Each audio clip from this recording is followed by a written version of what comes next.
On Braveheart, I'll tell you. So that era was before scripts were digital, right?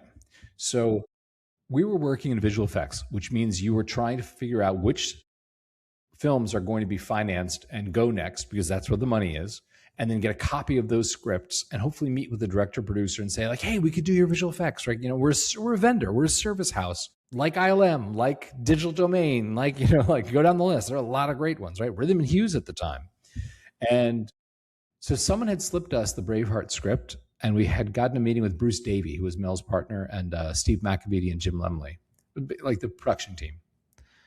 And I didn't know much about it. This was before there was a lot of buzz. Like Ain't It Cool News was just taking off, I think, at that point. So you didn't really know much about these things, but we knew it was this period epic that Mel Gibson wanted to direct. And it was like a Tuesday night.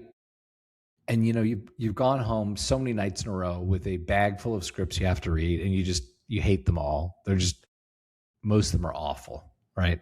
And I remember looking at this, and it was thick. It was like 160, 180 pages, something where it just is like, oh man, I'm like, okay, I'm going to read like 20, 30 pages, enough to be in the meeting, be like, right, yeah, this is the one about the Scottish guy. Cool, okay, the play along. Cut to 2 a.m., and I was finishing the last page.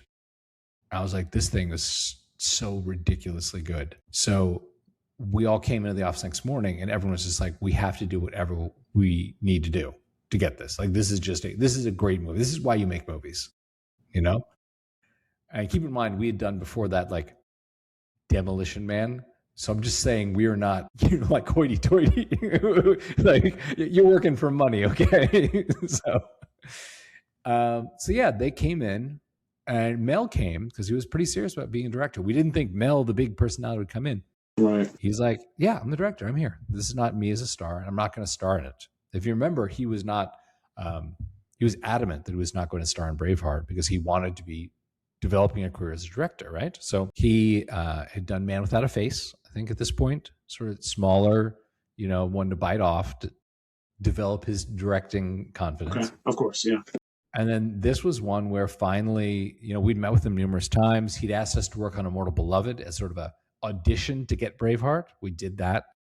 We also designed and produced the logo for his company, Icon Productions. If you ever see that lightning bolts in the cracks of the Russian, if you ever watch one of the movies, the Icon movies, you'll see this animation. It's like lightning bolts, and the lightning bolts sort of retreat, and they're in the cracks of this old fresco or mosaic.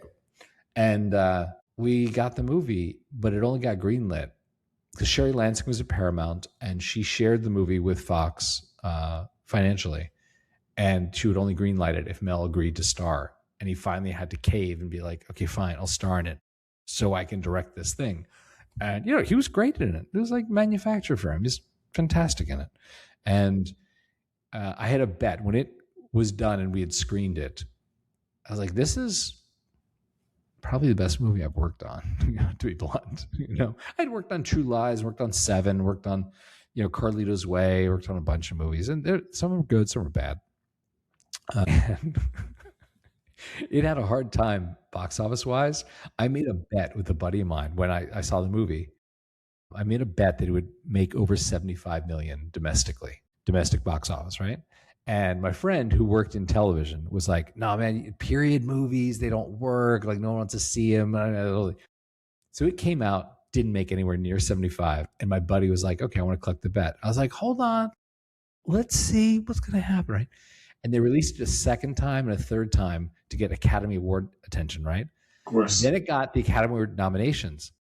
And they released it a fourth time after it had been nominated to like drum up interest for the actual Academy Awards. Yeah. And then it won Best Picture, and they released it domestically a fifth time. And my friend was like, this is not fair. This is like, no movies can find. And it made over 75. So I was like, pay up. He's like, this is insane. How many movies get re-released that many times? I was like, we never specified how long a period of time. Sure. It made over 75 domestic box office. I collected lunch or dinner or whatever it was.